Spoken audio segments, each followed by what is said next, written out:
ফেব্রুয়ারিতেই নির্বাচন হতে হবে, এর কোনো ব্যতিক্রম হবে না। মির্জা ফখরুল। রাজধানীর নয়াপল্টনে বিএনপির কেন্দ্রীয় কার্যালয়ের সামনে আজ সোমবার বিকেলের সমাবেশে প্রধান অতিথির বক্তব্য দেন দলের মহাসচিব মির্জা ফখরুল ইসলাম আলমগীর। আগামী ফেব্রুয়ারিতেই জাতীয় সংসদ নির্বাচন অনুষ্ঠানের দাবি জানিয়েছেন বিএনপির মহাসচিব মির্জা ফখরুল ইসলাম আলমগীর। তিনি বলেছেন, আমাদের লক্ষ্য এখন একটাই, বাংলাদেশে এই ২৬ ফেব্রুয়ারিতে নির্বাচন হতে হবে। এর কোনো ব্যতিক্রম হবে না। আজ সোমবার বিকেলে রাজধানীর নয়াপল্টনে বিএনপির কেন্দ্রীয় কার্যালয়ের সামনে এক সমাবেশে কথা বলেছেন মির্জা ফখরুল ইসলাম আলমগীর।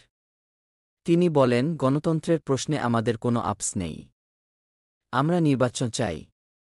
যেই সিদ্ধান্ত হয়েছে সেই সময়টাতেই আমরা নির্বাচন চাই।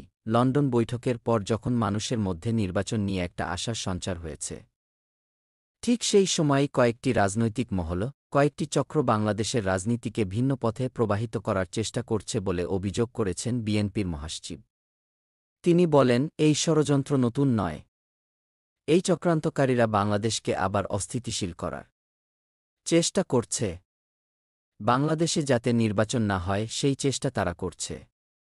এই পরিকল্পনাকে অত্যন্ত ভয়াবহ বলে উল্লেখ করেছেন তিনি। মির্জা ফখরুল বলেন, লন্ডন বৈঠকে তারেক রহমানকে প্রধান উপদেষ্টা যখন নিশ্চিন্ত করে বলেছেন এবার নির্বাচন হবে, তখন থেকে তাদের মাথা বিগড়ে গেছে।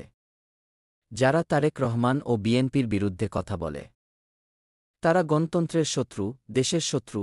তারেক রহমানের বিরুদ্ধে ক্রমাগত ষড়যন্ত্রমূলক মিথ্যাচার ও অপপ্রচার এবং মিটফোর্ডে পাশবিক হত্যাকাণ্ডের দৃষ্টান্ত